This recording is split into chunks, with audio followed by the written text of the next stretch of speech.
Oke, Prof, tadi kita sudah simak bersama paket berita mengenai vonis terhadap Sambo CS. Salah satunya ini mengenai kuasa hukum Verdi Sambo yang berharap bahwa vonis yang dijatuhkan hakim nantinya akan lebih ringan dari tuntutan jaksa pidana penjara seumur hidup. Bagaimana tanggapan Prof? Ya, saya kira itu dalam hal perkara pidana itu kan ada dua kubu ya sebut saja pihak lah gitu.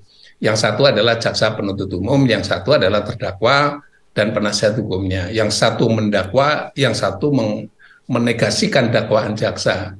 Jadi kalau harapan dari penasihat hukum tentu saja dia berbasis kepada fakta hukum yang menurut penasihat hukum simpulkan dari proses persidangan, proses pembuktian, proses pengujian bukti dan sebagainya. Terus oleh penasihat hukum disimpulkan berdasarkan pertimbangan tersebut, dan itulah harapan dan pandangannya terkait dengan penasihat hukum dan terdakwa. Saya kira itu bisa diterima secara logika bahwa apa yang disimpulkan menurut penasihat hukum adalah apa yang paling menguntungkan dari kepada terdakwa. Jadi kalau itu disimpulkan nanti dengan pertimbangan secara apa yang terbukti dalam persidangan, simpulannya seperti itu. Nah, itulah simpulan dari penasihat hukum. Kalau kita lihat dari pertimbangan dari jaksa dalam membuktikan dan sekaligus menyimpulkan fakta hukum dalam persidangan, simpulannya bahwa itu terbukti secara sah dan meyakinkan, bahkan jaksa berani menyatakan tak ada satupun yang meringankan. Itu konklusi dari jaksa penuntut umum. Nah, disinilah menurut pendapat saya timbangan itu akan bandul jamnya mengarah kemana dan membuktikan seperti apa. Dengan kacamata objektif, majelis hakim akan memutuskan itu, menimbang ke kiri, menimbang ke kanan, barulah kemudian mengambil simpulan. Dan simpulan itu menjadi otoritas dari majelis hakim. Itu yang dikenal di dalam hukum pidana disebut sebagai berbasis alat bukti mengarah kepada simpulan yang meyakinkan hakim, begitu. Baik, tapi kalau Prof sendiri menilai mengamati jalannya persidangan berdasarkan fakta dan juga bukti yang sudah diungkap, sebenarnya seperti apa Prof? Sekiranya hakim ini akan menjatuhkan putusan terhadap Verdi Sambo?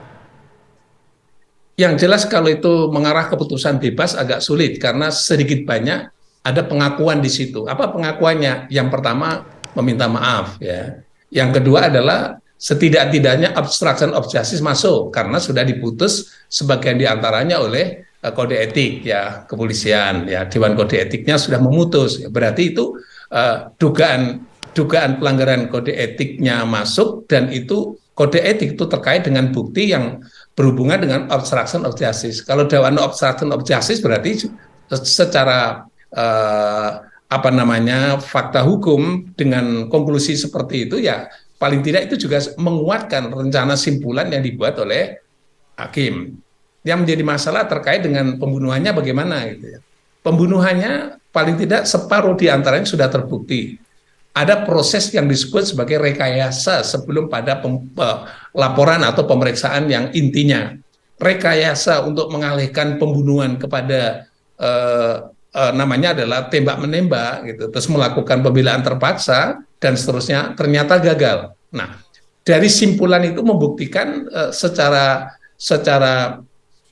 alat bukti yang ada menunjukkan bahwa itu rekayasa. Kalau rekayasa masih ada matinya orang, berarti pada sisi yang lain pasti ada peristiwa pembunuhan. Nah, pelakunya siapa dan kemudian dakwaannya sudah tersusun 340 pembunuhan berencana dan 338 itu pembunuhan, itu menunjukkan bahwa proses rekayasa dan terakhir menjadi dakwaan pembunuhan itu juga diakui sudah. Lahirlah istilah dalam konteks ini pernyataan meminta maaf kepada masyarakat, kepada yang lain-lain sudah disampaikan.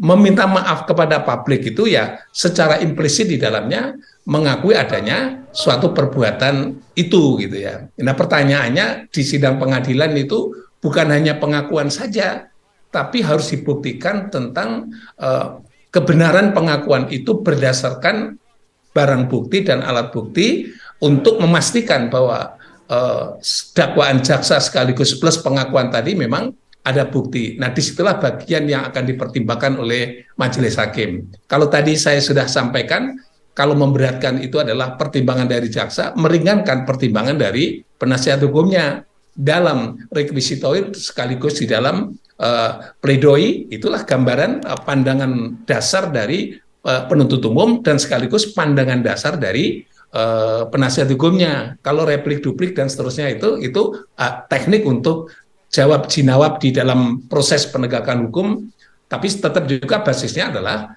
alat bukti dan barang bukti yang terbukti dalam pemeriksaan sidang pengadilan. Begitu.